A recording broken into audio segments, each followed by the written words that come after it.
Good morning, June 30th, 2011.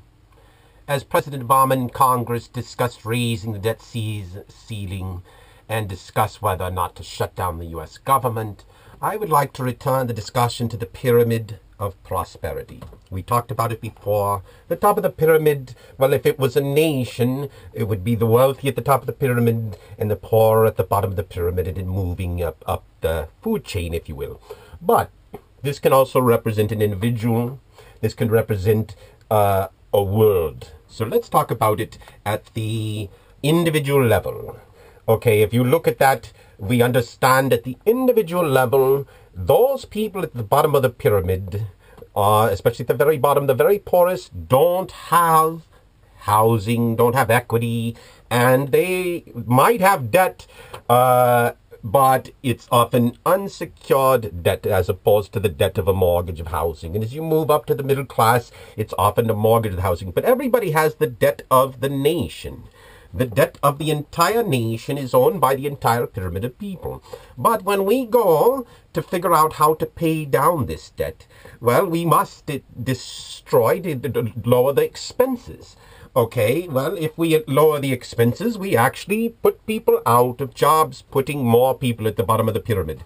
But you have to do that. Now, we could raise the taxes. That takes away from the investment income. How much can you tax the people at the bottom of the pyramid? It's very, very challenging in the United States to tax them. If this was a third world country, third world countries, the people at the bottom of the pyramid have no money, have no debt. Okay, in a third world country, the debt of the nation is the debt, and the nation has a very limited ability to tax the people at the bottom, and often the nation is all tied up and corrupted with the people at the top. And I don't know how they are going to service the debt unless they have lots of resources or oil or gold or copper, stuff like that, but it's a challenge if you're one of those nations. Now, if you look at this on the global scale, you start to see, well, on a global scale, 80% of the people on Earth live on less than $10 a day. Some far less than $10 a day. That's $3,650 a year. Now, anybody in Europe or the United States would have a very, very hard time living on that. But the point is, if you look at our entire world, we're fundamentally, as a world basis, very, very poor. And even those people at the bottom of the classes of the United States or Western Europe are at the top, they're above the 80%, way above the 80%.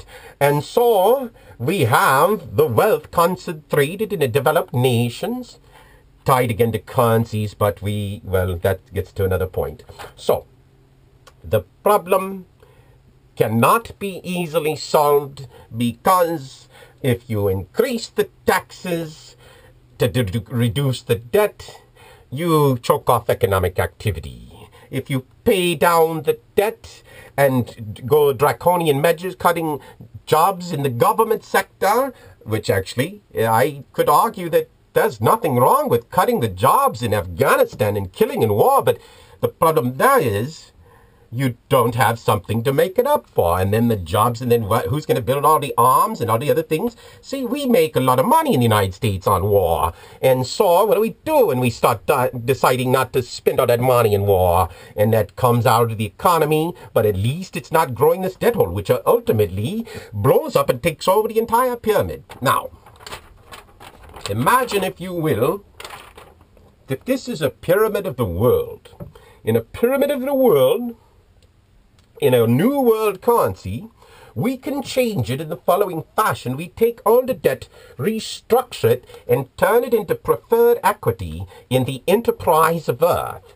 And so you've basically moved that debt around. But then the other thing that you do, you see, instead of a world where all the wealth is concentrated at the top, what if we can create so much economic growth, and this is what we can do by doing this, so much growth that the size of the pyramid of wealth, see, the people might stay in the same 7 billion people saw about pyramid, but the size of the pyramid of wealth doubles, triples, 5 times, 10 times more. And what it means is we can grow our wealth together with a better plan. Now, when you grow your wealth together, the only way to make it sustainable and keep this pyramid going right is not to leave it with all the poor at the bottom with no other source of income. And if they have no jobs, they have problems. And we need to create jobs, but we need investment to do that.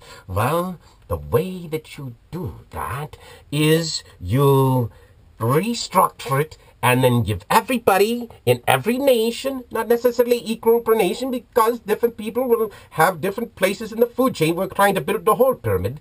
Give everybody equity in the entire enterprise of we the people of Earth.biz, and let dividends from our enterprise start to change it. And then let's build our enterprise better. But see, when our enterprise is an enterprise of us, we are going to decide to give value to the people at the bottom. Not cheat them, not tax them, not hurt them through our commerce, but help them. And then the other thing is this. Imagine this is the debt of all the mortgages. See, in my plan, we move the debt of all the mortgages on Earth, and we move it into the Bank of Earth, and put it on the balance sheet, and basically take a passive stake of equity. So imagine that the Earth, 50% to 2/3 of the value of all the land of all the Earth was actually owned by the bank that issues the money. And all you had to pay for is the difference. Now all of a sudden, we have a money banked by an Earth, backed by an Earth, and as the value of the Earth goes up, the value of our money goes up. But as the value of our money goes up, the cost of our real estate either stays the same or who knows, might even go down. It goes down immediately because getting rid of the servicing of 50% of your mortgage means you can live on half of the amount of mortgage or rent, and we should get rid of the mortgage. See, that's the plan. So, but you see, now all you're doing is you're paying down that 50% or that 33% even, and you're still getting to control your land, to do your farm, to have your house, but the bank has banked your land to back our money. And the bank has done the same thing with the oil and the copper. And then we have the power, if we do it right, to monopolize ourselves. To say, listen, there's nothing wrong with a monopoly profit if it goes back to the same person, that same people, that is making the profit. And that's why I've called myself the prophet of profit. Because what if every time you make a profit for the enterprise, you get 1/3 of that profit? See, we can create a profit thing, and you don't get that profit in direct dollars. No, you get that third of the profit in stock of the enterprise of Earth that pays dividends. You have this forced savings investment. Why force you? Well, we're giving it to you, and we're going to save you with it. So, it's not really a force, it's a condition.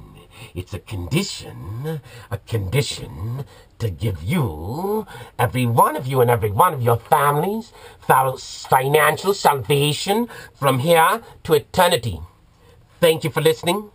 I look forward to seeing you all at the top of the pyramid of prosperity.